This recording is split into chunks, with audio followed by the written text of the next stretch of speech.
Hola community, it's Pablo Vazquez with another episode of Blender Every Day. It's not Blender today. We're not going to talk about the latest and greatest news in Blender. We're going to talk about not the latest, but the greatest artists and the developers in the community. We actually, today I made a playlist in the Blender Foundation YouTube channel, in this YouTube channel, where you can find all the previous episodes where we actually talk about the everyday of life of an artist using Blender. In this case, we have an artist that you probably have seen, or you probably seen some of his work.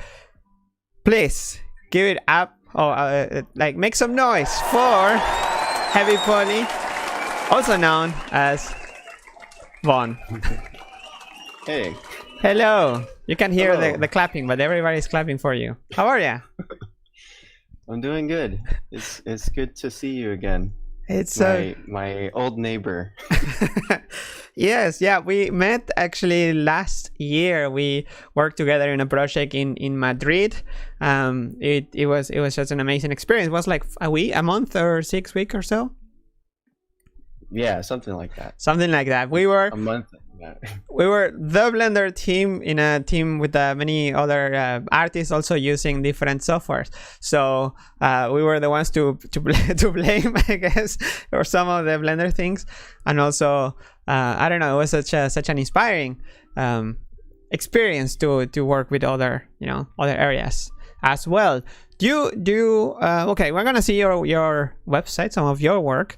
But I also want to know a bit about yourself. I don't think we ever really, even though we were working next to each other for heavy hours. Yes, yes. I've never really get to ask you what kind of software did you use before? Because your work is really, it has a lot of like technical side. It's like vehicles. And did you study this, I guess, or you just are really good with cars? Right. Well, no, it's not an accident. I actually studied car design in Detroit, Michigan for a few years, and I wanted to be a car designer in the beginning. I wanted to work at Honda or Toyota or somewhere making cars. That was gonna be my life, and I was super hardcore about it.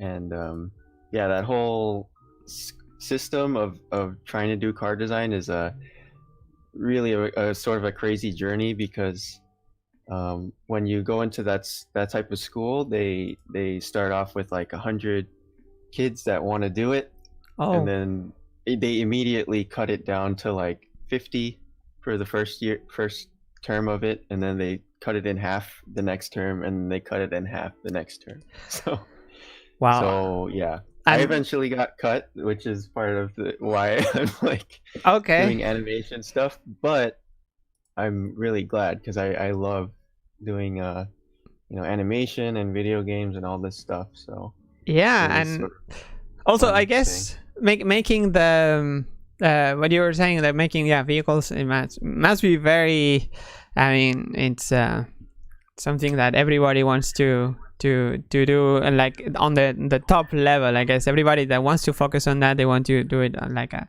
super, I don't know, how do you call it, like a higher profile, I guess. And right. Some of your designs also include like spaceships. So unless you go from Honda to SpaceX. Right. Yeah, it's I think I was starting to do these little spaceships in school, and the teachers were like, "Hey, what are you doing?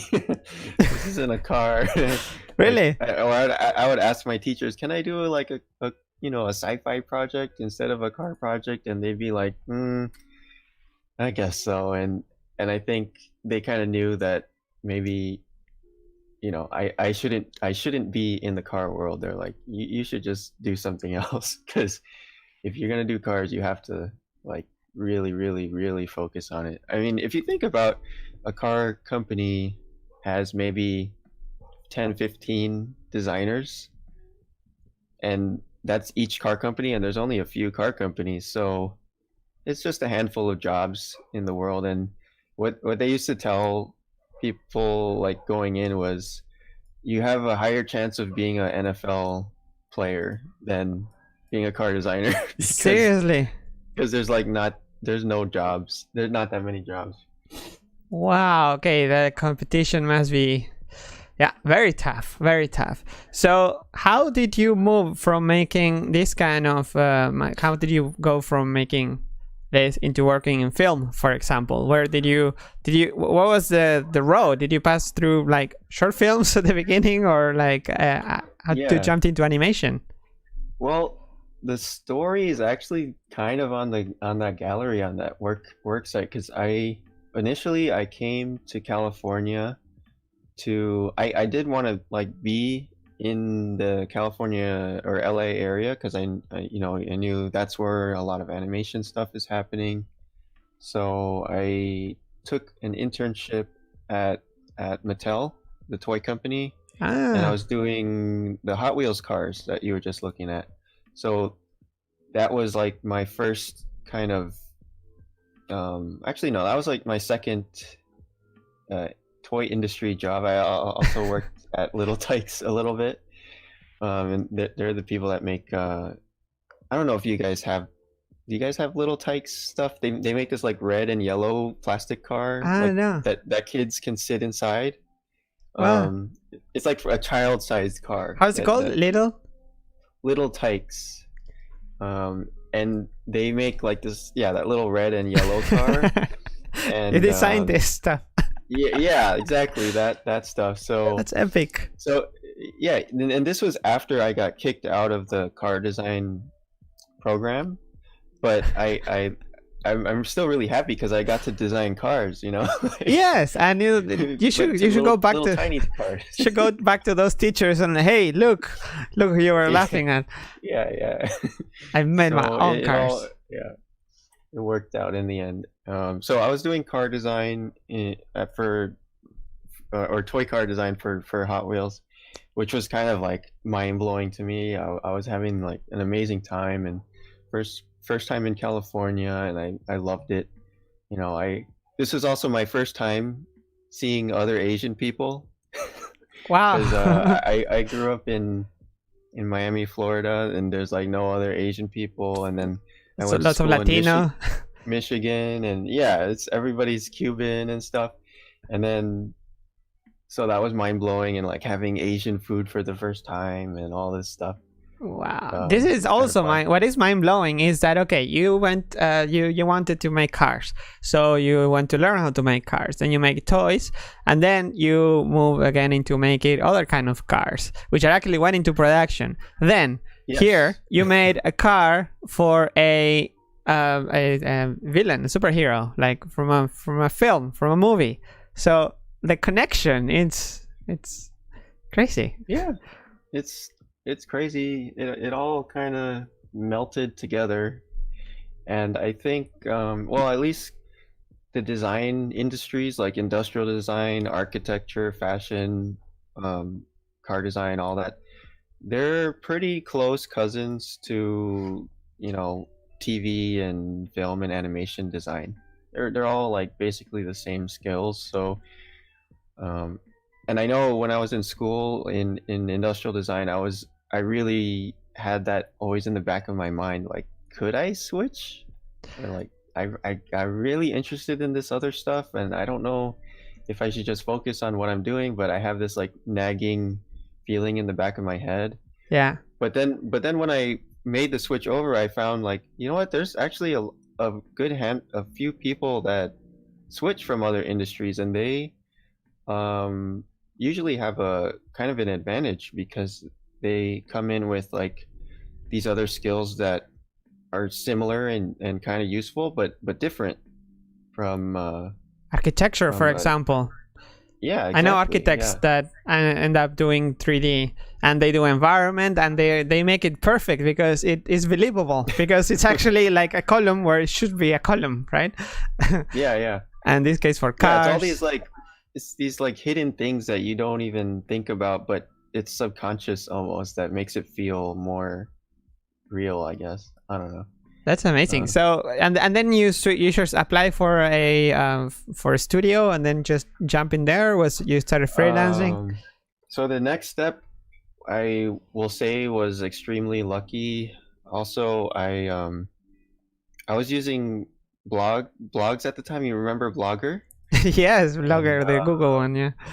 so I was like super into Blogger and talking to all these really cool artists on there because we would have to comment on each other's pages instead of there was no like button yet, right? You had to actually say, So I like it. yeah. So it was kind of cool. We had, the pen pal thing going with a few people, and Ah, one of these people was Anis Naeem. He's a concept artist out here, and he at the time he was a student at Art Center, and he was working on this TV show. Um, and for some reason, he just emailed me out of the blue asking if I wanted to take his spot at his job because he had to go back to school or something. So I said, yeah. And this was very lucky because I didn't know Anis before, like we just talked on the blogs and that's it. So he was, I guess, kind of taking a chance that I'm not a psycho killer or something like that. there's a big chance, And yeah. yeah, and so I'm always thankful to Anis for doing that. Wow. And that's how I got my first job in animation. Wow. What was the first thing you worked on? You're gonna kill me for this, but the first thing was Tron Uprising, the TV show, and What? that's where I met Alberto the Oh, first time. And this was in 2012.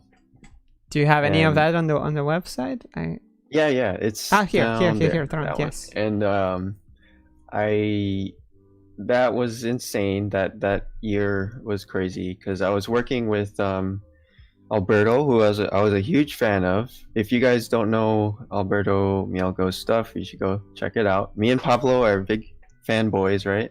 Yes. Yeah, if you don't know him, yeah, you probably know his work.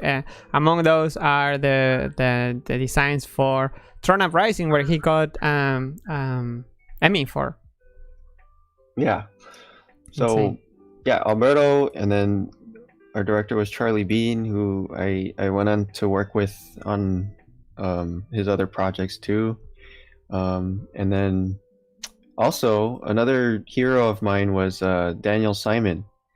He's another car designer who switched into the entertainment world, and he worked on the Tron Legacy movie. So that when I saw that Tron Legacy Wow. movie, that kind of like blew my mind. I was in school at the time, and that was also during the time where I was really trying to decide if I should go headfirst and try to switch into animation and stuff.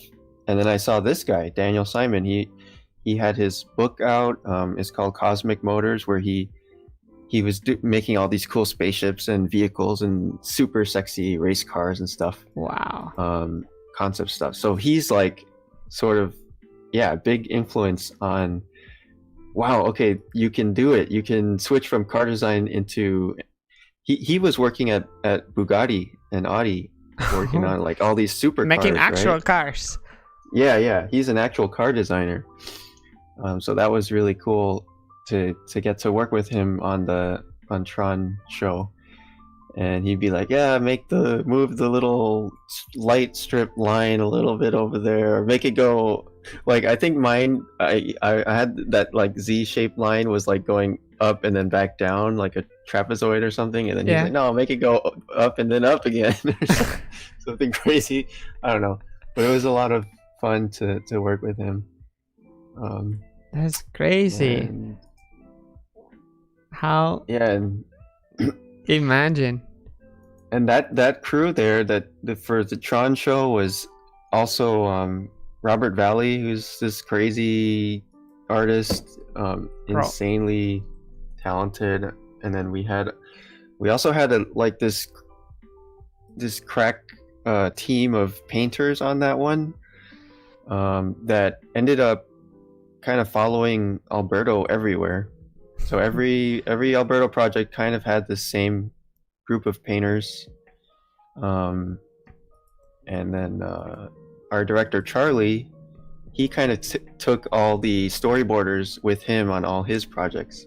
And then sometimes they would like say, "Hey, Vaughn, you come over here, or you go over there." So, yeah, I got super lucky with that job because this is kind of where everything sort of branched off of in terms of going from the crew. Yeah, that's crazy. So at some point you after Tron, what happened? after Tron. Yeah, after Tron, I worked on this video game called Sunset Overdrive. I don't know if you've ever heard. It was like one of the Xbox One launch titles, and it was about like, it's kind of like supposed to be zombie apocalypse, but more colorful and more happy. Instead of getting infected by a virus or something, everyone gets sort of infected by this energy drink, and they turn into zombies when they drink the thing. So you're making guns and yeah, we were making weapons, all sorts of post-apocalyptic but fun, I guess. Yeah, type of stuff. This is like all the they did a lot of marketing models. I thought that was pretty cool. That's crazy. So yeah, and on this job I was drawing a lot, and I don't think I draw quite as much anymore for most work. But you're like you it looks like you spend your day drawing now in like when looking at your especially at your Instagram. Well, okay, I draw for myself, but I don't really draw for work. That much. Okay. Yeah. It's becoming more and more 3D on work, which I'm fine with because I really love doing 3D. But yeah, I'm on this little painting. Yeah, we're gonna get to that because then after so many. How old are you, by the way? How many? Your career is pretty extensive. Yeah, I've had kind of like a compressed career already. I'm how old am I? 20 something. I think I'm 30. I'm 30 right now. Oh wow.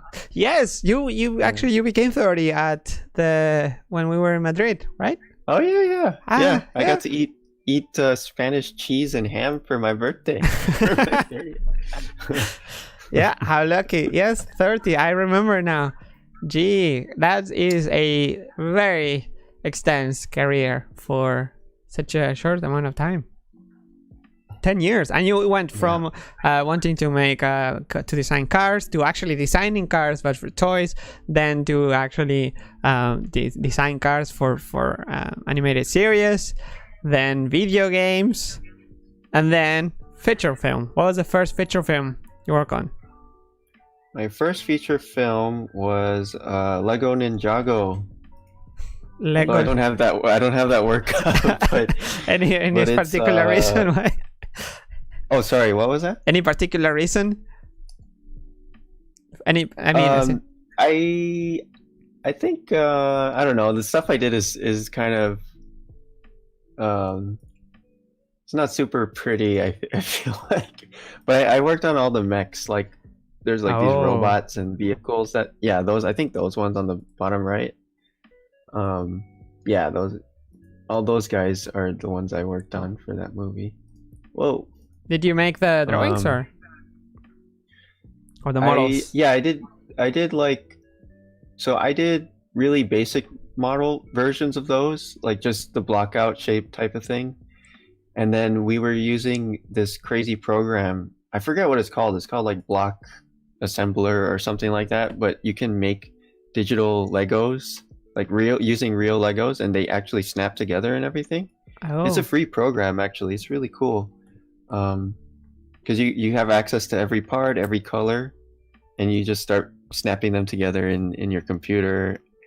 And so actually the final models that you see there were done by these guys in Australia. Yeah, right. Animal Logic. I thought this film was made in there, Animal Logic. Yeah, it is. It's made in Animal Logic, but the production company is here in LA at Lin Pictures. So we had like a team of storyboarders, and I think I was the only full-time designer, because usually the storyboarders will do some of the designs. and then Charlie just had me there to do the robot stuff for the ninjas. Wow. And then the guys in Australia are just insane, and they build these like awesome versions of my shitty design. Wow. I would love to see that kind of stuff. You don't have it on Instagram or other places? I can maybe show on my screen. It's nothing that special. It's like a shittier, it's a worse version of what you see there. Okay, well, we can skip it then. That's I don't know, it's still pretty exciting. And the way you move from making 3D, and then you always drew, I guess, all your life, right? Or this just happened in the most recent years? No, I've been drawing since forever. I guess like part of the reason why I've done a lot of stuff in a short amount of time is because I actually started earlier than usual. Because I went to an art high school that was pretty intensive. It was like a magnet school, so we had to, we were drawing and painting like nonstop on that. So yeah, I've been drawing since probably freshman year high school, just nonstop, super hardcore. Wow. Well, it shows, especially because you are like, these are all 2D, and you've made them with your own software that you also made yourself, and I'm impressed by the sense of proportions that you have. At some of the drawings, I would think you would, I mean, you're so good with 3D. It's just, why doing everything in 2D? Just draw the boxes and then paint over. But no, you actually just pull it off by just, I don't know, you're just good with proportions. I think both of the things kind of are important for each other. I mean, if you're a 3D modeler, you need to be sensitive to proportions too, right? And yeah, and when you do 3D stuff, you sort of get to wrap your head around shapes a little bit better, and lighting. If you're just drawing all the time. So, oh, look at us! Look at that! I was actually. Oh God! Yeah, what is that? Oh yeah, because we were. Wait, you were watching Blender today. Yeah, that's very weird. You were watching Blender today. I was in Madrid. We were working there together, and I took a month of leave of absence from Blender, from the Blender Institute of Blender Foundation. So I had to record at home the live streams and record and upload it later. So it was really weird to go there. Your internet was slow, right? Really slow, like at 1 megabyte or something. It was a shared internet with the whole building, and I couldn't just do it. So and then at the beginning I was like, okay, next I'm gonna take my time. There are not so many Blender updates anyway. And then we were more into like rush and crunch time, so it made it hard to do it. But I managed to do, I think, a couple episodes over there.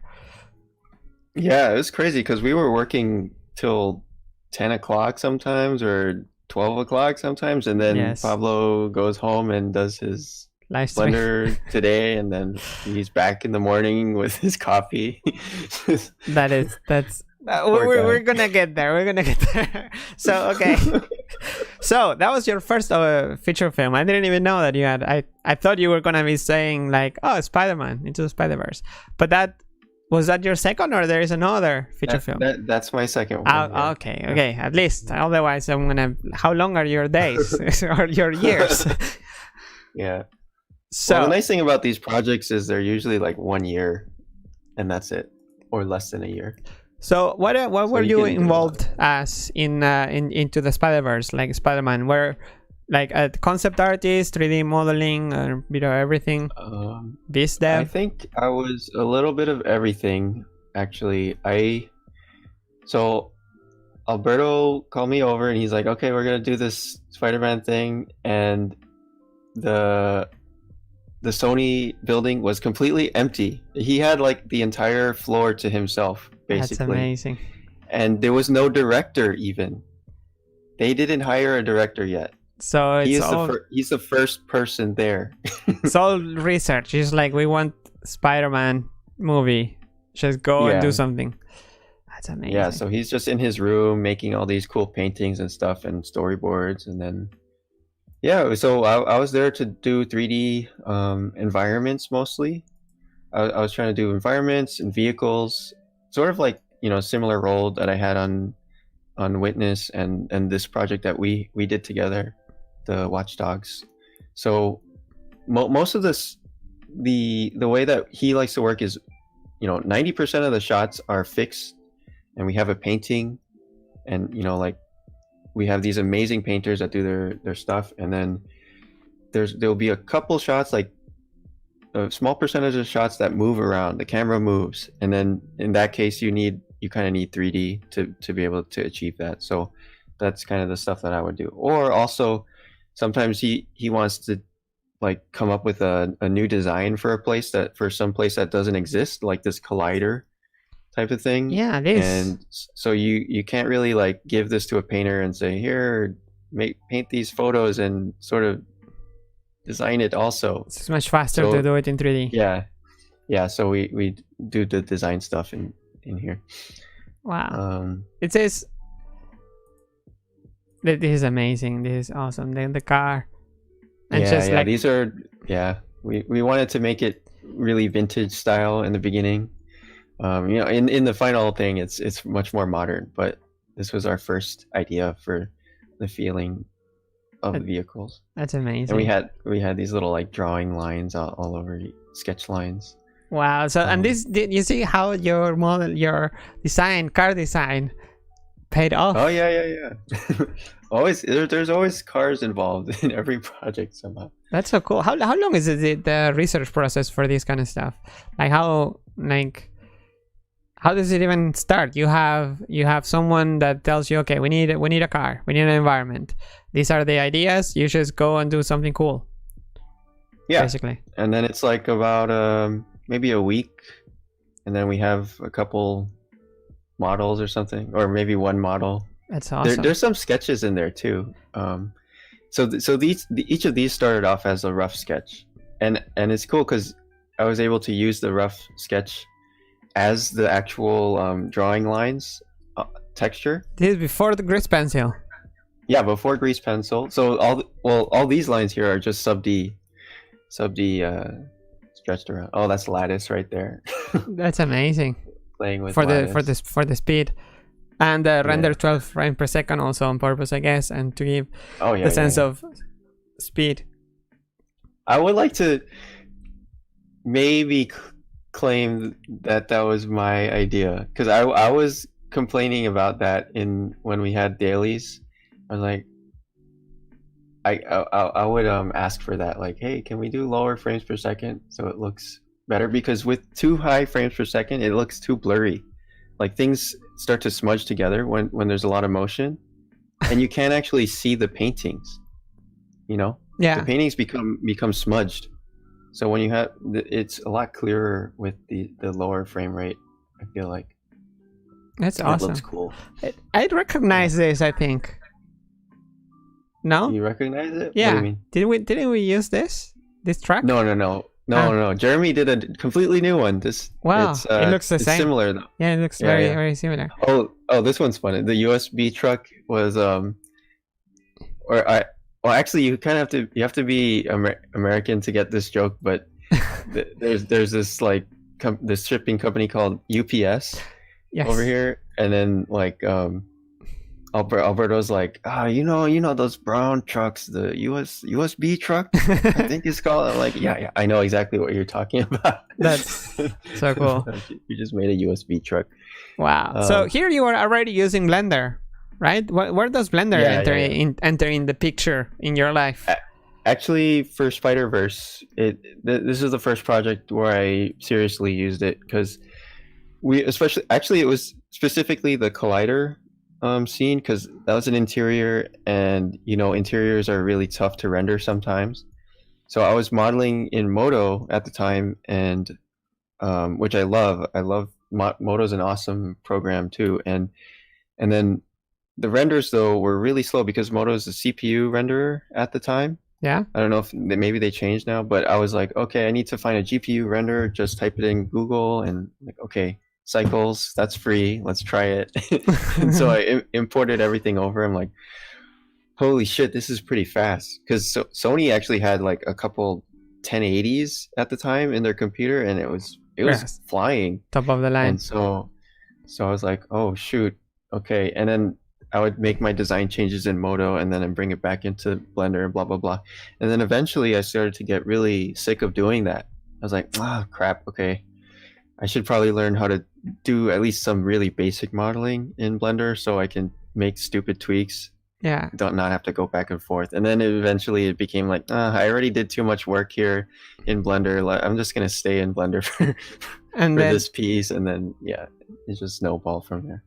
Wow. And now you're even giving Blender courses on your website. Yep.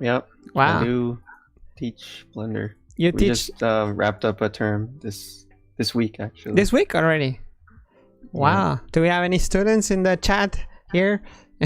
Oh, there's Ariel right there. That first video has it's from Ariel. That piece right there is Ariel from who worked on Watch Dogs too.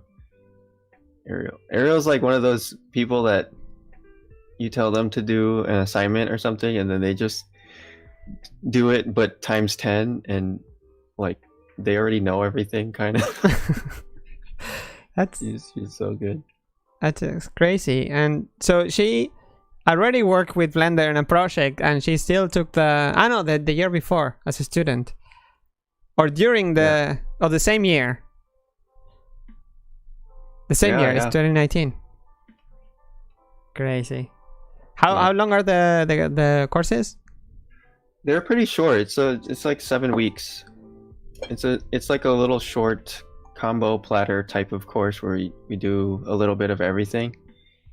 And actually it's much more fun now lately because of Eevee.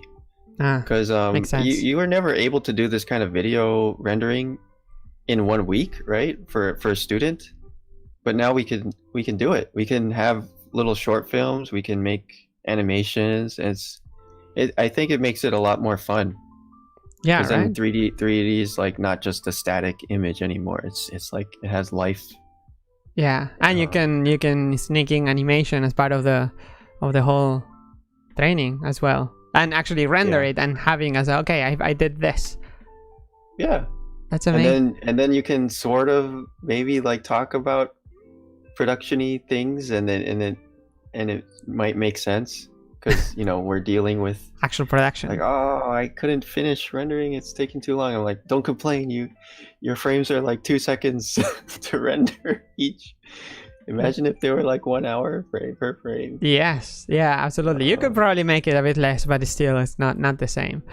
So I'm just going through your gallery of Spider-Verse. That's crazy. So this is early in the process. Is there anything in the actual at the end of the film?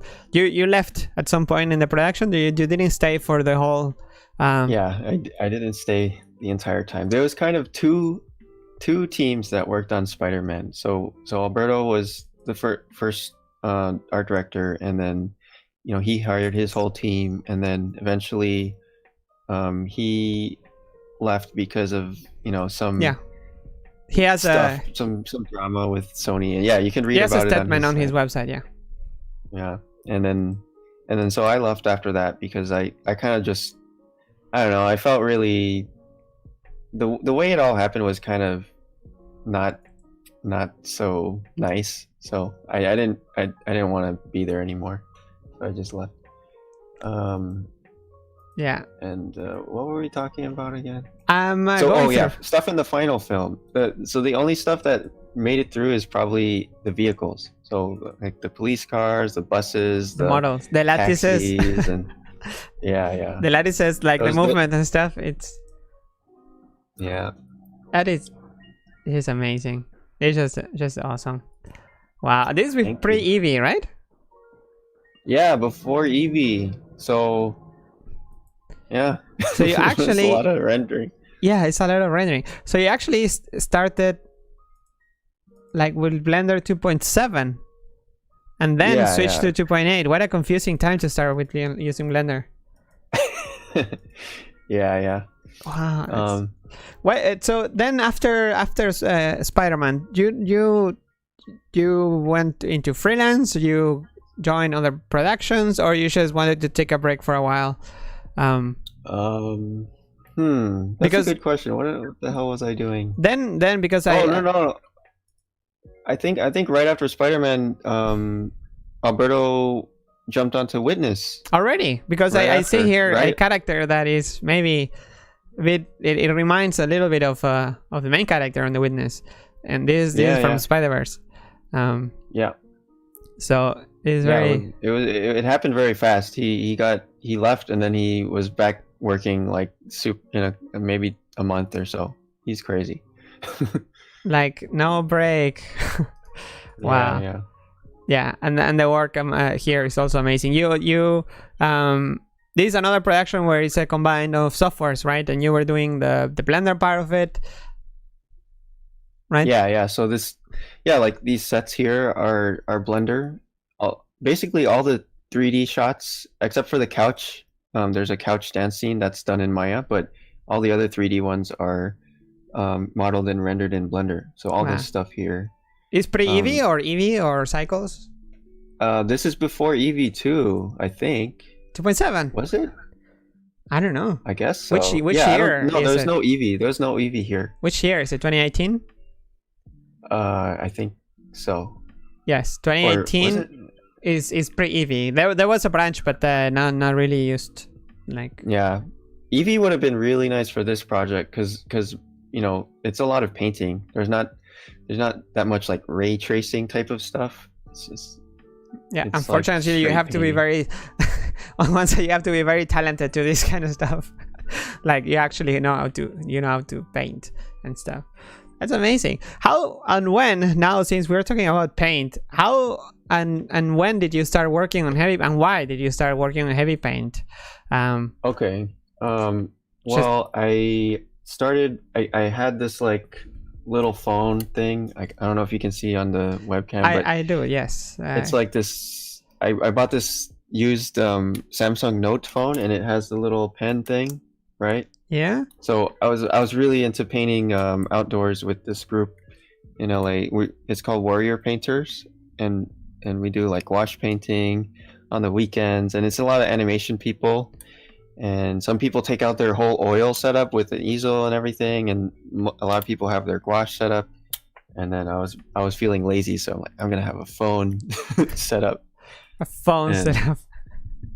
And so I tried all the apps on there, and each app had like a tiny little thing that was a little bit different from what a little thing that was a little bit off from what I needed. Yeah. So, me being so smart, I was like, why don't I just try to make my own? And what can possibly go wrong?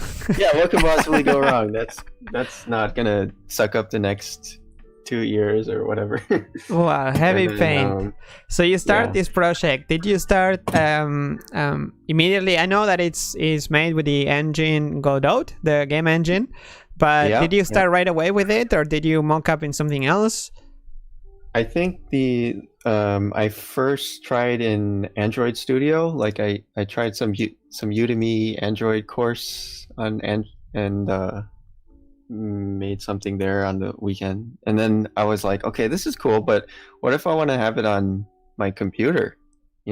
Yeah. So then I found out about Godot, and it basically exports to every platform. So I'm like, okay, that's a good start. And I just got into it, and that engine is super cool. I kind of think of it as the Blender of game engines because it's open source and it's like small. The team is super. Yeah, it's small team. Really, no, really small team, team as in small also in size. It's tiny. Oh yeah, super small binary. Fast. Like it's 30 megabytes. The whole thing. The actual engine. Yeah. 30 megabytes. And versus if you ever downloaded Unreal Engine, that's like 2 gigs or something like that. Yeah, I don't understand. I don't know how they do it. Possible. And also Blender is relatively small. Nowadays it's getting bigger because of the AI libraries and a bunch of other libraries. But if you remove all the libraries that Blender uses, like yeah, I don't know, OpenImage Denoiser that has the AI, or Boost, or I don't know, libraries that is not actual Blender code, you end up with something very small. So what is it? What is it that open source people do or don't do? Yeah. That Or maybe just Unreal has way more libraries. Maybe they're also small if you take out all their libraries. Who knows? Makes sense. Yeah. So this is Godot. So then you started HEAVYPAINT. The concept behind HEAVYPAINT, I think it's what makes it so popular. It grew in popularity so much. I follow hashtag HEAVYPAINT on Instagram, and I of course follow you, where you post about HEAVYPAINT a lot, and it's just crazy. If you follow the hashtag HEAVYPAINT, you're gonna see amazing pieces of artwork. You're reaching 10,000 posts. You should celebrate this. Almost. It's crazy, man. It's really crazy. And you see people like incredibly talented also, like you see them, it's like, I don't know, they make the best concepts, and then they jump into HEAVYPAINT and they like it because of how simple yet powerful it is, which it feels like painting in real life. Yes. Because you don't have layers. You have to paint on top of.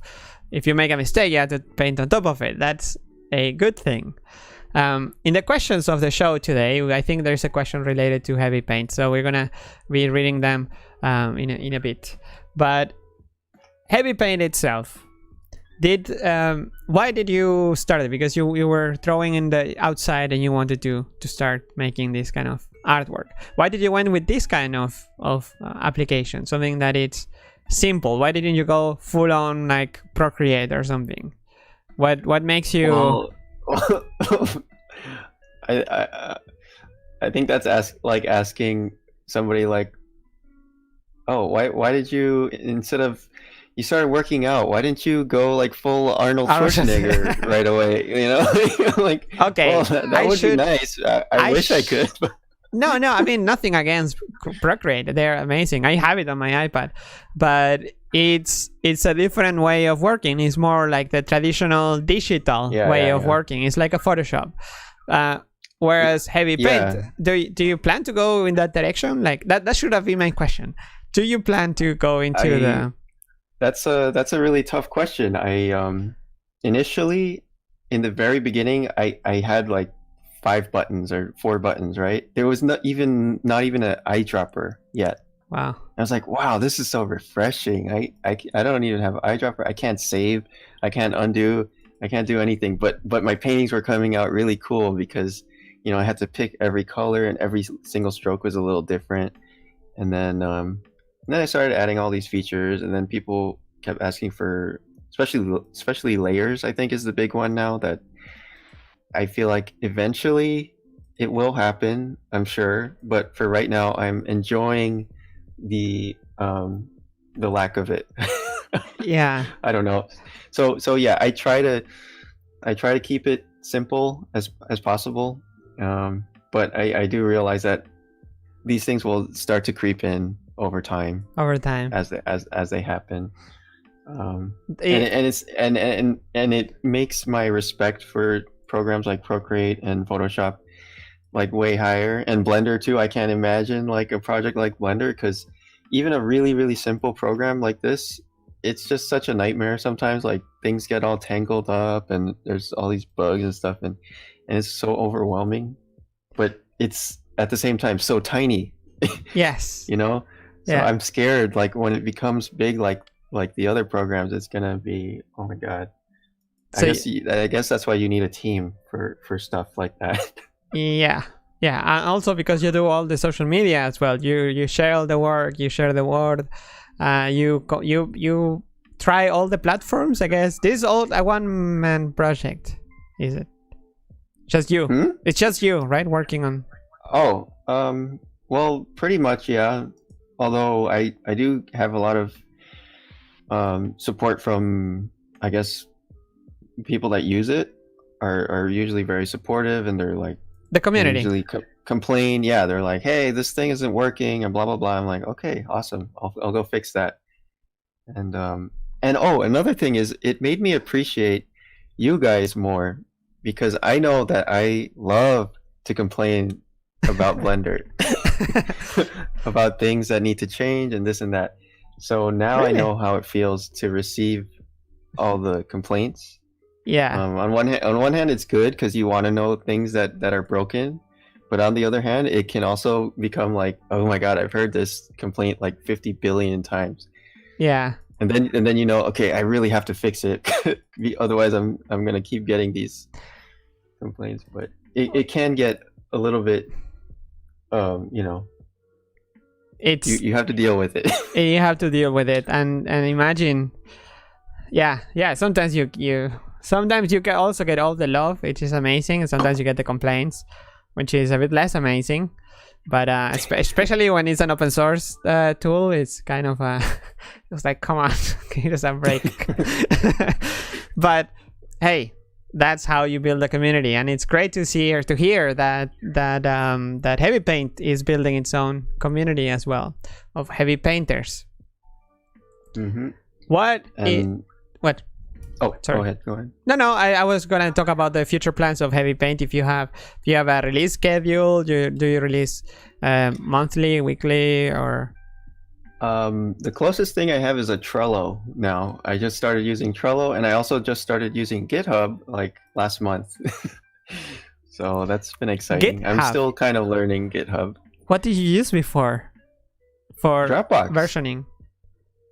Dropbox. Oh, wow. So I would just like revert to Monday at 5 p.m. I'm like, that seems like the right time. Yeah. Wow. Yep. So yes, GitHub it's essential, or GitLab, whatever you use. But GitHub, for example, the issues and how to keep track of bug reports and stuff, it's essential. Yeah. That's awesome. Definitely. So I look forward to see more of HEAVYPAINT. For those who are not aware, in heavypoly.com/HEAVYPAINT you can get it, and it's also available for Linux. Isn't that great? Yeah, man. You get the actual I don't app. forget you, Linux guys. Thank you very much. Appreciate it. You also do trainings, right? On your YouTube channel, you share on the you do live streams. Yeah, I usually nowadays I just do like that ship one was yesterday, and I just do it when I have a new feature or something I need to test it real quick, just to make sure it doesn't explode or something like that. And then unless you want it to explode. No. Yeah. Oh wait, HEAVYPOLY Blender install, is that your add-on? Yeah, that's my add-on. Okay. So in case people you don't know, also he has an add-on, by the way. Yeah. What is the add-on? We won't talk too much about it. It's sacrilegious. Yes.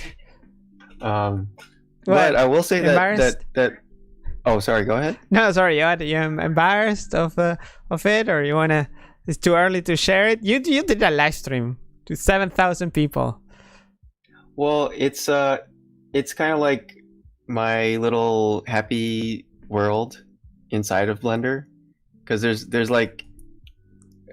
I like to change things around, as you know. So I've changed some things around, and so it's not kosher. It's not totally kosher. Okay. But I will say that working on these scripts here for Blender, this is the first time that I learned Python scripting, and I actually learned it from Sibrin's video, Scripting for Artists, on this YouTube channel on the Blender Cloud. Yeah, and both the Blender Cloud is the first part, and then here. So yeah, that's how you did it. Yeah, that's how you learned it.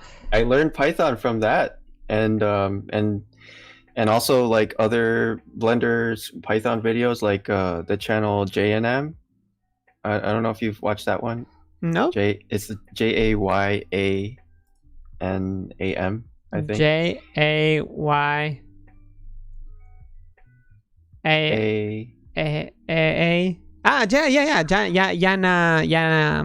Blender. Yes. Yeah. Yeah, that one. Yes, I actually mentioned it in the past live stream. It's a great channel. Everybody should be subscribed to it. In not only tutorials but also Python stuff. Yeah. So I mean that was the kind of my foundation, and then that kind of sort of gave me the confidence to even think like, oh, maybe I can try to make my own program, because otherwise, because scripting is a nice way to kind of dip your toes into it, because you just change a couple lines and then it makes the whole interface a little bit different, or you can make macros where let's say you're doing some steps over and over and over again in Blender and you're getting really annoyed because you have to do it so many times, then you just make a script to automate it. So you just click one button and it's done. And it's there. So that's what all these scripts are. They're just like automation and macros and hotkeys, operators, menu. Yes, so now we can jump into when we met. So so we met last year. I had the luck to I work here at the Blender studio, like you probably know, and I got mentioned about this project that I could join, that they had they had to do some shots in Blender, and there was one person taking care of it, and I already felt like, oh no, this is a one person like on top, like with all the Blender stuff, because it's not like you just made it and that's it. You usually have to ship or ship frames or models or something. So it's like, yes, I felt you can't be alone using Blender, like surrounded by people using other software. You need I wouldn't feel like, if I was by myself, I would suck. I would be like, please give me someone to work with. It's a little bit sad. It is a little bit sad because you get all the not all the complaints, but all the I don't know, just nice to have some company. So I went over there, we chat like once on Skype, then we went there, and to my surprise, actually, the Blender that everybody was using there was a HEAVYPOLY Blender. so I didn't even didn't even know how to use the Blender that some other artists were using there, from the theme, from the shortcuts, which was very it had even a text editor with some text in it, so you had some instructions on how to use it. But yeah, that was a little bit of a surprise, probably.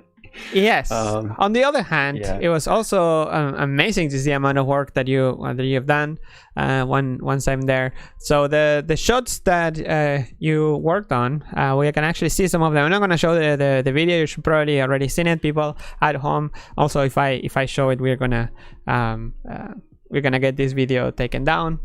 So this shot at the beginning is actually made. It's a mix. It's cycles. Yeah, I didn't end up using Eevee. Yeah, the cycles. It's all cycles in here. Even the characters. Crazy. Did you model all the stuff? All the what? All the stuff. Did you model all the assets? Yeah. All this stuff. Wow. See all those candy bars, man? Yes. And those potato chips. The goddamn potato chips.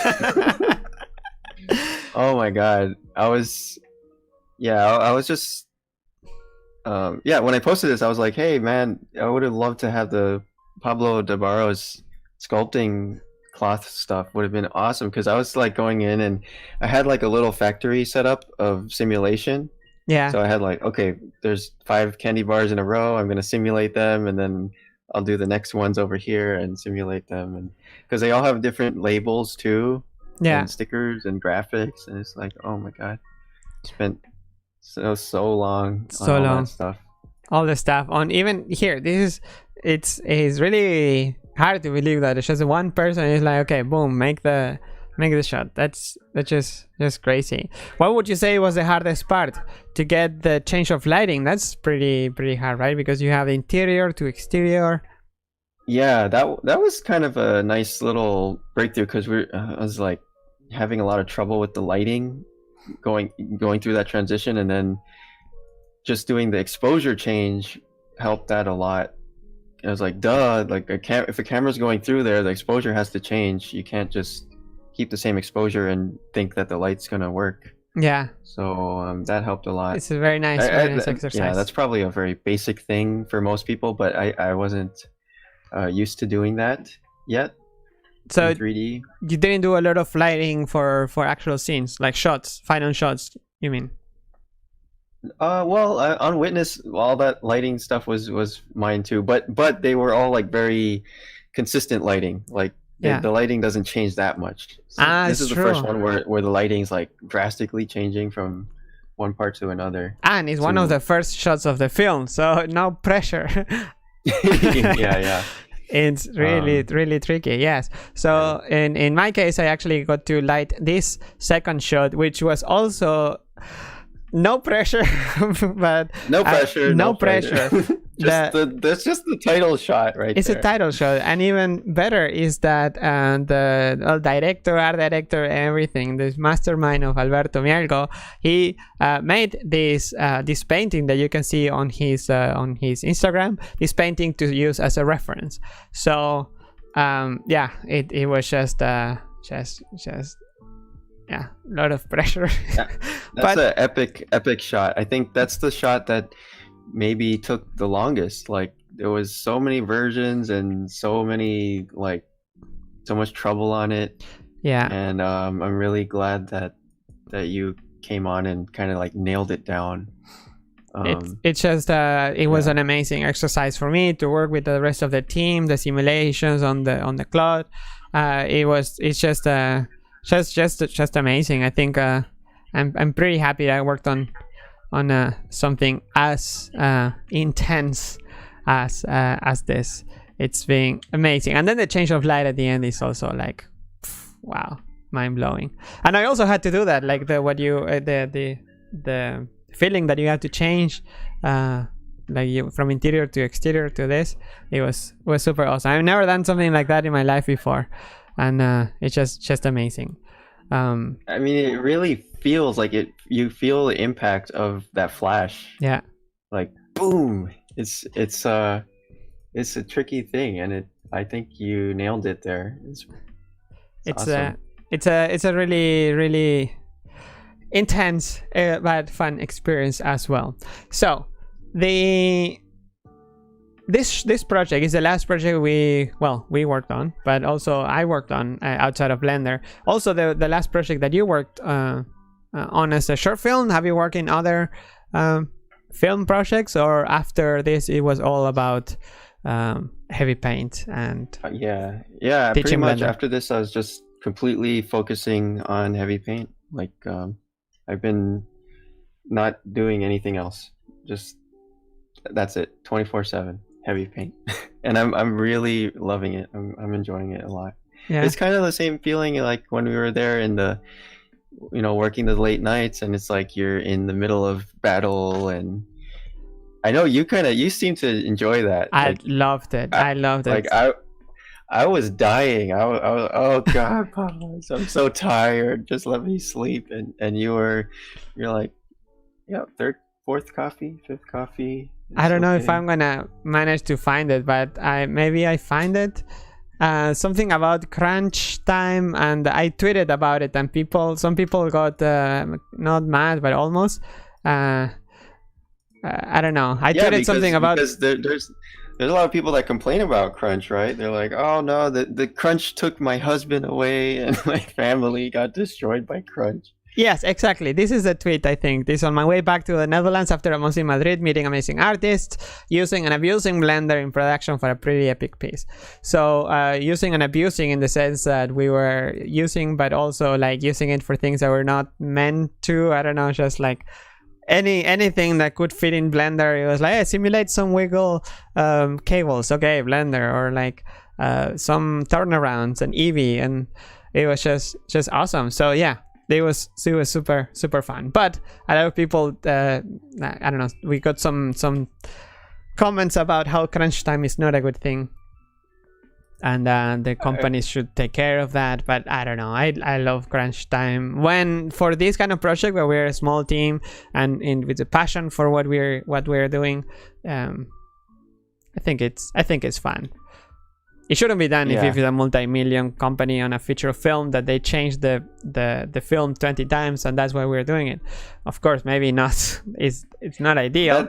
Yeah, that's definitely more brutal when you're just like redoing stuff. Yeah, at least we were taking steps forward. Everything We were was never steps like forward. taking steps backwards, I guess. Yeah, So- and it wasn't like we were redoing the same shot 20 times. Actually, it was all like forward. You know, it was like, okay, has to be done. It has to be done. Tuck, tuck. Yeah. So I love that. I love that part. So yeah, that was that. I look forward to working on another project like that. I was also particularly excited because back then I was too much focus, I think, on the Blender Today updates and stuff, and I going back to do actual lighting. I was like this kind of lighting for me was insane, and with the feedback by Alberto, which is just brilliant. He knows exactly, and like the notes like he gives is like everything is just right. Yeah, it's experience and talent is so fulfilling. Do you feel like, because I've had art directors where I don't want to listen to them and it's a pain in the ass, and then sometimes the art director, when they tell you stuff, you kind of feel like you're learning a little bit. Yeah, like you're back in school and you're like, wow, okay. It feels like you're learning, and it's like I'm actually getting paid to learn. And like, okay, cool. It's super nice. I never went to school actually to learn this kind of stuff, so it's even better now. But I know what you mean. I wish I would. Maybe I wouldn't say I will never go. I would probably consider still learning, going to school and learn. Yeah, you could do some online, maybe. Online would be cool. Lighting. But online or something. I don't know. I want to go somewhere and do it. But yeah, okay. Oh, okay. No, but what about oh, sorry. No, what do you know, Winnie? I was just I was wondering, like, you said that you were focused on the Blender Today a lot, and so what was the last time that you were doing your art, like your lighting, before this project? It wasn't that far actually. It was spring. I haven't here spring. Oh, okay, this was recent. April 2019. I did the lighting for these shots towards the end, where it's like completely different lighting from before, so it was a good change of pace. Like the rest of the team was working in the inside of the forest, and then this part, since it was very different, it didn't mind that it didn't match that much, so I just took I gave it a go, and I loved it. I would, it's beautiful. I would do it again. But yeah, hey, this is not about me, it's about you, so let's come on, it's about Blender. Let's see if we can okay, it's already past 1 hour. Let's try to answer the questions. Some of the questions that we had here. Are you okay? Is it still too early over there? Do you need a coffee? 2, 3 coffees? I have some. Yeah, you have some? I have a little bit. Yeah. Okay, let's try and go fast through this. Okay, first question by Luciano. It says, "Hey guys, amazing work. I'm baffled. Was it at full 100% CG?" This is talking about the Watch Dogs. Was it CG? Yes, I think, right? Yeah, like I don't think we're allowed to say that. Yeah, it is CG. Like yeah, it's a CG. Animation, was it 100% keyframe animation, or was there mocap? I'm actually not aware. I think we're also allowed to say that it's animation. It's 100% animation. There's no mocap. Keyframe animation. Yeah. And how do you mix up all the softwares in the pipeline? The softwares, was it? So we had Maya. Yeah, right? Maya, Marvelous Designer and stuff, and it all went through Alembic, I think, through like. That was the common tool for all of that. Which, by the way, in 2.90 is getting is fixing a lot of issues, because the Alembic exporter got rewritten from scratch, which you can learn. You can learn more. Yeah, because recently the USD export was added in Blender, and import was added in Blender. Is that different from Alembic? Sorry. Yes, it's the Alembic it's one format, USD is the other format, and USD is by Pixar, and it's fairly becoming, it's a standard, it's an industry standard, but it's being used more and more. It's universal scene description, it's Pixar USD. And it's open source, and Blender is using it now. Oh, cool. So Man. Yeah. I was just remembering like the first day that you came on to work, and I was complaining to you about Alembic. I was like complaining about an Alembic bug. Yeah. I'm like, blah blah blah, Pablo, it doesn't do the relative paths anymore. And then the next day you come in and you're like, oh, I told my desk neighbor at Blender headquarters and he changed it. Yes. I'm like, oh shit, it's the inside line.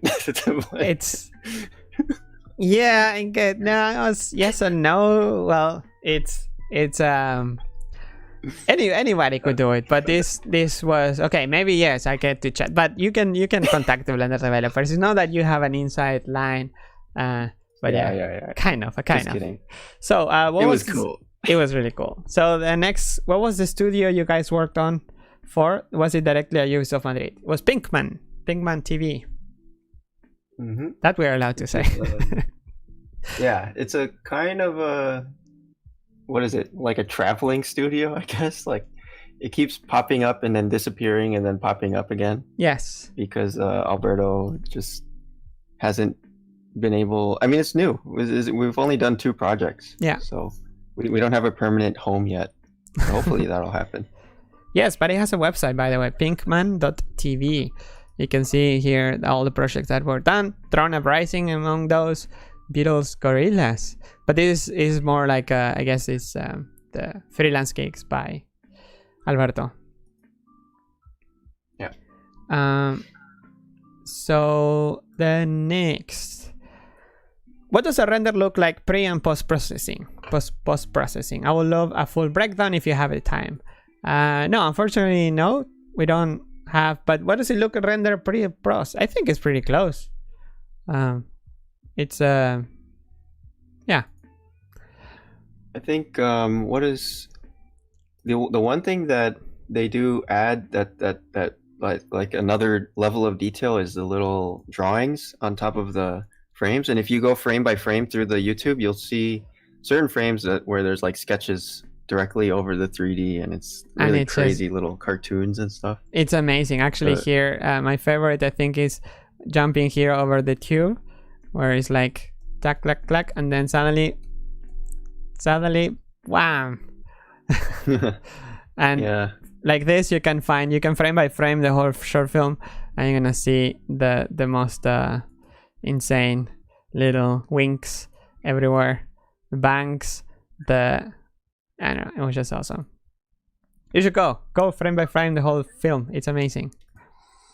Yeah, but in general, yeah, it's not too much crazy. You could do this. Actually, no, there is a lot of complexity. I wish Alberto would use like grease pencil, on both it. That would be amazing. That would be super awesome. Next, such a marvelous work. What was Blender role in all of this? It was a couple shots, but full on. So if you can't tell which shots are in Blender and which one are Maya and Arnold and Blender cycles, then we did a good job. Yeah. Yes. No, but it was it's this shot. Then there is another shot, close up of the girl artist. This one is also Blender. This one is Blender, and I think that's it. The escalators too. The escalator is in Blender. Some of the escalators. This is Blender. The inside of the police car with the jiggling wire too. Yes. So this is Blender, right? Yeah, that's Blender. And then at some point, right after that is Blender. This is also Blender. That one's Blender. And the police car. This one is This one is Blender. So I don't think you can it's not about the software. It really the dangling here is a cloth modifier. So it's really not not so much about the software. Really, it's just I don't know. If you have a good art direction, you can use whatever software it is that you're not gonna tell the difference between the two. I would just like to ask Vaughan which part of the workflow he uses Blender for and which he doesn't, and why. Why is there anything that he is there anything that he thinks it should be improved in Blender?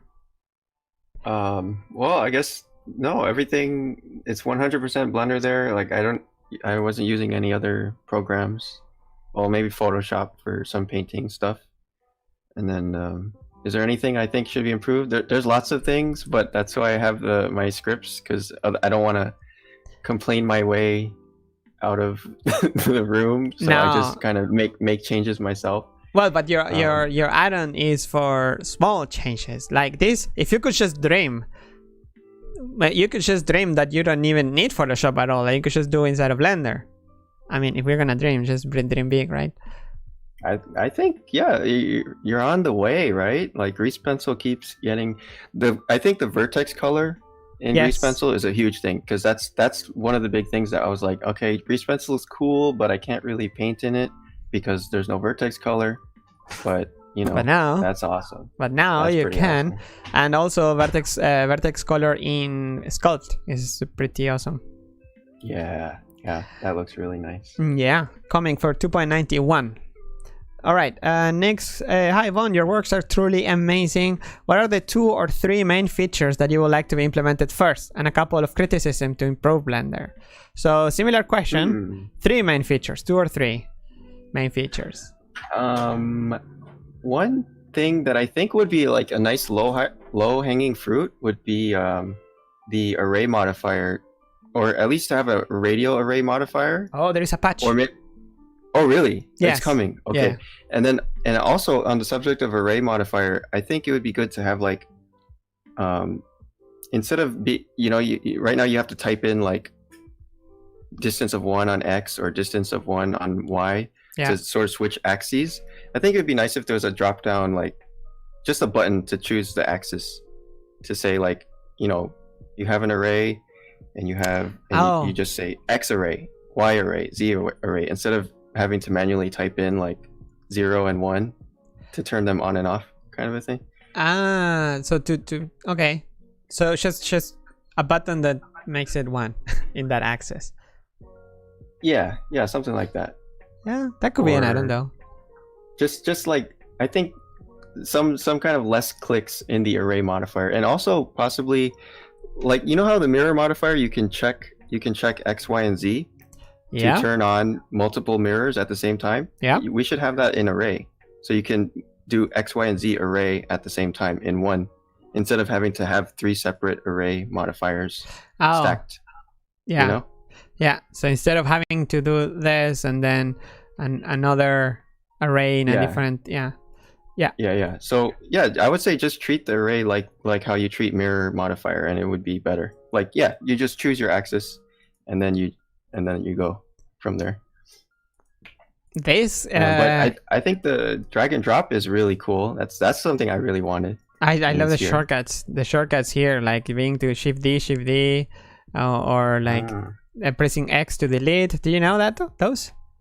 Ooh, you can mouse over and you don't have to click even. You just Shift D to duplicate, A to expand, Control A to apply, and Shift D to duplicate, X to delete. So all the shortcuts that you already know. There's because in the comments I've seen people saying, no, I have to learn new shortcuts. No, you don't have to learn anything new. It's all the same as in the as in the viewport. Oh, you exposed the delete, the X button. Yes, that's good too. Yeah. Nice. That's the X, and then the shortcuts, you can actually see them over here. Duplicate, apply, and delete is X. Yeah. Maybe it shows. Yeah, it shows shortcuts X even. So that's awesome. It is exposed, people. It is exposed. Next, do you think that criticism? Anything about how to improve Blender? No. Be ruthless. They're doing a good job. Guys, they're right here. We can't say anything. I remove my headphones there. Close your ears, Pablo. Yeah. No, I feel bad. Pablo's heard so many of my annoying complaints already, so I'll just... Not as many as I thought, though. I thought I would expect. You're super nice in that regard. Do you think, in every regard by the way, do you think that allowed vertex groups for subdivision modifier would improve your workflow? I don't even know what that is. Like to subdivide certain areas inside of a mesh? Yes. That seems cool. Yes. That'd be nice. I mean, yeah, possibly. Like adaptive subsurf. Yeah. Interesting. I wonder if if that is allowed by OpenSubdiv, the library we use. Next question: is everything scripted and storyboarded before, or is there a bit of stylistic ongoing decisions? Some action and camera solutions are so good and natural. Why the taxi driver doesn't deserve? Yes, that's another question. So if everything is scripted, when you make short films, usually everything is as much as possible scripted, but there is always leeway, right, to like change things along the way. But usually when making film, the more your storyboard is detailed, the more time you save later on. Yeah, definitely. And yeah, we're very lucky that Alberto's like super hands-on with the storyboards. Like he does all the storyboards and they're all super tight and really good. Yes. Because I've worked on, you know, like some of the film projects where there's a team of storyboarders and there's even a team of writers sometimes, and maybe the writers get, you know, one writer tries and then they get fired, and then another writer tries, then they get fired, and then the poor storyboarders have to re-storyboard the entire movie like over and over 5-6 times or whatever. Yeah. And then that also prevents the artist from really like nailing in anything until the very, very end. And that's like after years and years of work. So it's really important to have good storyboards and good story, like all as early solid as possible.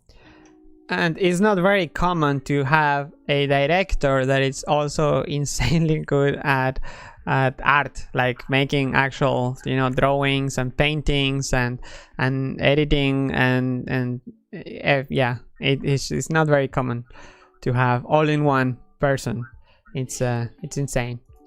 And why the taxi driver doesn't deserve nostrils? What people are, after watching the short film, the whole thing, people are highlighting this this decision, as in was like, hey, did you forget to model? Oh, Ubisoft is like, did you forget?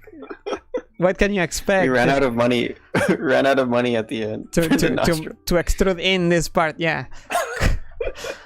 I mean, what about these lines? What about the rest of the freaking film where there is all these, you know, these stylistic choices? So yeah, no, it's a stylistic choice. People. It's. No, I like it though. I like that. That's a big. It keeps coming up as the nostrils. I love it. I love it. So funny. It's. Yeah. I love it, and the proportions and everything is really, yeah, it's brilliant, brilliant. Next, next, I gotta be honest though, is that some of the cartoon lines, I thought they were a mistake in the when I saw them at the beginning the first time, and then you get the idea of the film. Pranaya says, "Hello, Pablo. We all know. Oh, this is a feature request about having a shortcut to create a new camera." I actually already replied this in the previous episode. Next question. Hello, Pablo. I love your streams.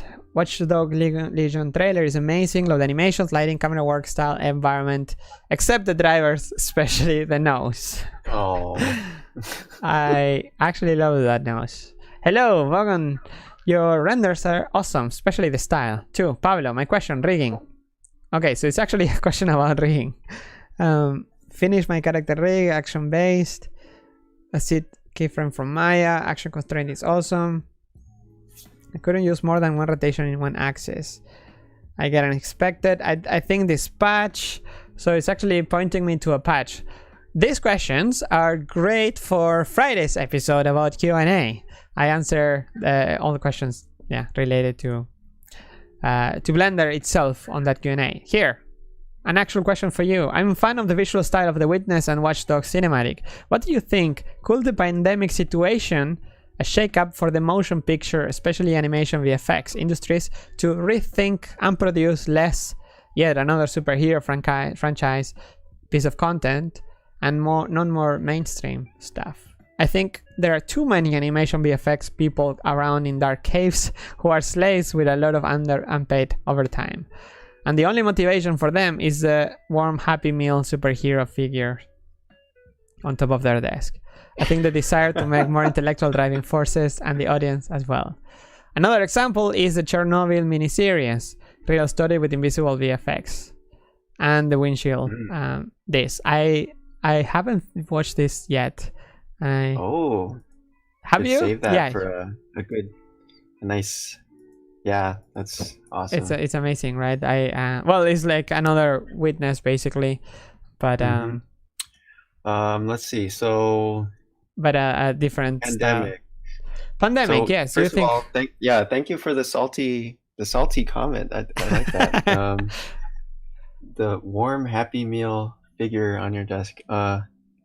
So the pandemic, I think, is, I guess, good for animation compared to, obviously compared to live action. So it seems like the studios they're like, okay, well, all of our live action stuff is on hold. What else can we do? Animation. So they're probably going to be more open to weirder animation stuff, I guess. And most of the people I know that work in animation are all working at home. So yeah, they're all probably not too drastically affected. Okay. But yeah, it'd be great if there was more weird stuff coming out. I think I have seen a few studios that are saying like, oh, we're gonna do more adult animation. Yeah. And those kind of terms like sort of flying around. So that's a good sign that maybe it is time for something different in animation. And I think what Alberto is doing and has been doing over all these years is takes a huge part of this, of the animation movie, like showing that animation can be done without talking animals. Yeah, it's just something different a little bit. Yeah, something different. A little, which there's nothing wrong with talking animals. It's just that it's nice to see something different for once. A little breakdown of the models and lighting would be great. And are some of the models made in Blender? Thank you. By the way, I also make tutorials. Hey, little plug here. Are some of the models made in Blender? Yeah, what you modeled is in Blender. Yep. Yeah, you model in Blender. Sets and vehicles. Yep. Cool. Suvik, hey Pablo, Blender 2.90 brings a huge change with amazing features, especially the viewport denoising. Okay, this is Blender question. Let's leave it for the Friday episode. A little breakdown of the shaders and lighting would be cool. Fortunately, we don't have access to that. Sven asks, sorry. Hi, will there at some point be... Well, you can check the Blender Cloud for open content. At some point, we touch gestures to finger paint in Blender. Touch gestures. I actually haven't seen that. But here there's a reply where it talks about stylus UX, apparently. Oh, interesting. Yeah. So they're thinking of it like a Photoshop now. Exactly. Wait, well, actually it's a proposal. Yeah, that could be fun. Cool. It's having a like pressure sensitive stuff like widgets, you know, like you can, what if you could click and drag on top of a color widget to just change the color immediately instead of activating instead of having a pop-up. Yeah. That could be cool. Okay. The problem there is that you have to detect somehow the click from a drag. Is there two different events, and the problem is that to detect the drag you have to give it a threshold, right? Like, okay, 3 pixels movement is a drag, so it means that on every click it feels sluggish. It feels like, because you're detecting whether it was moved or not, so it makes the whole interface, you know, like... What if you detect on release? No, that's even I worse. just did something like this on mine, and it's like it has a threshold for release. So if you release really short, then it opens it does one action. But if the time between the click and the release is long, then it considers it a drag. I guess it's the same thing as what you're talking about, but I think it works pretty well because you have to check for a release. Then it means that the moment you click, it's not immediate. It's when you even when you just click something, there is a delay because of the release. There's nothing faster than on press, because it detects the press and it launches. And even if it's just a few milliseconds, you can tell the difference. And it's like, No. It's the thing is, the shorter. Wait, so they want it works pretty good actually. Like because the faster you click, it'll always open, no matter how fast you click. Like there's no minimum threshold, or there's a maximum threshold. There's a maximum threshold. So as soon as you release, like if you just tap it really quick, it'll pop up. You know what I mean? Yes. But it has to be very small, that threshold, and it's a lot of tricking. However, what about clicking? No, it's the same thing. Releasing. If you release it very long, it feels like a long press on a phone. They want click, drag, and click, right? And pressure sensitivity, and pen optimized interface elements, which is awesome. I don't know why I didn't about this already there. Anyway, let's move to the next question. Hello, Pablo and HEAVYPOLY. How are you doing? The trailer was amazing. Just one question. What was the Resistance fighting against? Well, let's say that if this trailer was released a few months ago at the beginning of the year, before the pandemic, during Brexit, that would have been ideal, I think. That would have been, I don't know. Yeah. It's kind of a pity that it was released so late, and together with Far Cry 6 and Assassin's Creed, because it's just too much, I think. Yeah. It could have gotten a lot more attention. It still feels like, right? Like this is what craziness is happening. And yeah, but people are now crazy about, like, if it was at the beginning of the year during Brexit, like there were some countries that were going crazy. In Chile, they were burning buildings, and there were like riots on the streets, and people were like this. It was more closer to this. Of course, this is still relevant, and it will continue to be relevant because the world is a bit mad. But yeah, I think I don't know exactly what was it about, but it's mainly kind of apocalyptic, post-apocalyptic ish. Not a question really, but I like the cloud sims. Can't wait for Blender simulation to become that good. There is a Summer of Code project about improving simulation, so stay tuned. Which by the way you can read on Dev Talk. Sorry. And shout out to Diego Conti. Yes. For his work on the cloth. Yes, since we're here. Supervisor for all of our cloth stuff. Diego Conte. Let's share his. He's sort of a little bit of a genius guy. It's really genius. You can see some of his work already here, but if you click on his latest 3 posts, he has like a Mielgo series. All these 3 projects with Alberto, he's done the simulations for it, and it's just brilliant. It looks amazing. Really cool. Oh, I wanted to ask you about the cloth sculpting. Do you know if the cloth sculpt brush uses the same cloth engine as the regular cloth simulation? No, it's different. Oh, it's different. Yeah. It has to be much faster and less perfect in a way.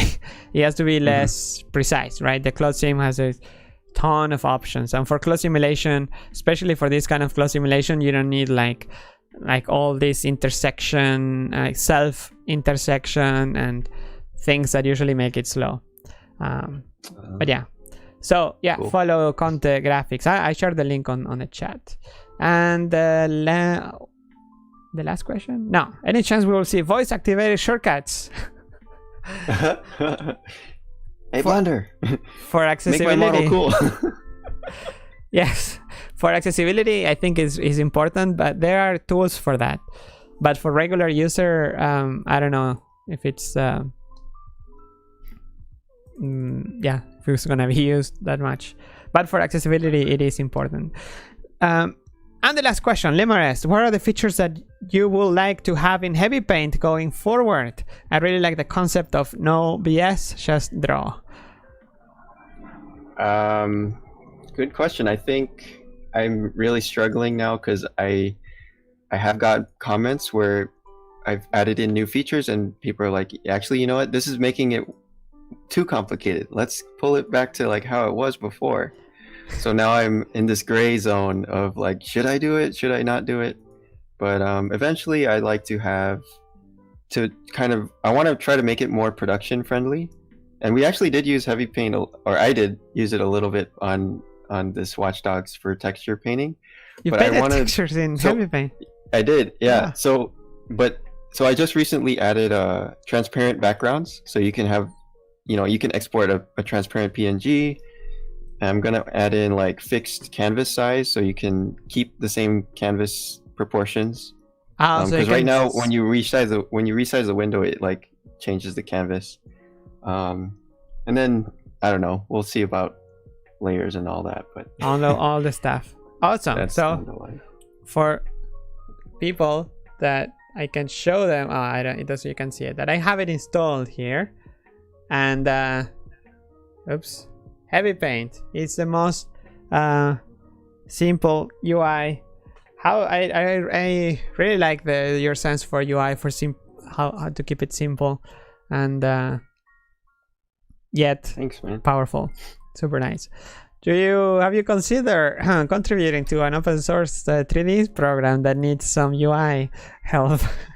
Oh, I would love to. Really? I mean, I would love to do the array modifier stuff. Like, I just don't know exactly how, but if someone could show me how to do it, I'll do it. Like, I know the code is probably simple to do, but I just don't know where it is and like how to do it. Absolutely. We totally need this. Or even if you can just do a mockup, then you can give it to the developer and they do it. But it's not really that hard to do the UIs. Like usually in any panel you would like right click and then you will see like edit source. And in this case no, because it's in C. But so it takes a little bit more of editing. You actually have to edit the source code and compile. But the rest of the UI, it's you can edit it directly, which you probably know because you made your own add-ons and panels and stuff. Yeah. All right. Okay, I'm gonna bug you after. Yes, absolutely. We have a UI actually channel on Blender Chat. It's I think it's UI module, something like that. In Blender Chat, the chat that we use. Okay. So search for user interface module or something like that. Okay. All right. So I think we reached all the questions. We talk about all your projects from even chronologically all the way from the beginning, from school to Spider-Verse and Watch Dogs and The Witness and pretty much everything. Oh God. It was so much. Super long, 1.5 hours. But hey, we needed to catch up. We haven't talked since then. Yeah. Yeah, well, thanks so much for having me. It was a lot of fun. Sorry I for wasn't expecting this kind of like awesome royal treatment. It was really fun. So yeah, thank you. Well, since we were there, actually, we thought one day to do a live stream when I was there from the studio, but yeah, we were just too busy working. So next time, another project. Who knows if it's in Madrid? Who knows if it's where? Whatever it is, we should do a live stream together. If we can keep the 1.5 meter distance. Well, I don't know when that is. Well, now it's like a 5,000 mile distance. Right? Okay, now we're safe. We're safe. Yeah. All right. Well, yeah. All right. Thanks again, man. Good to see you. Good to see you too. Thank you everybody for staying also in the chat for all the questions.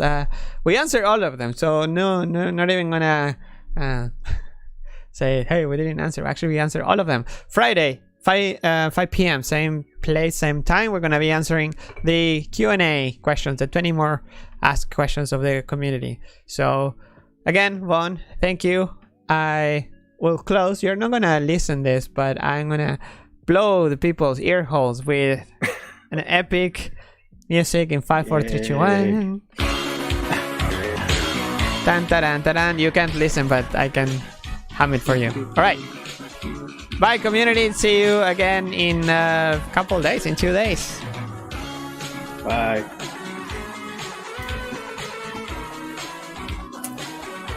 Oh, man.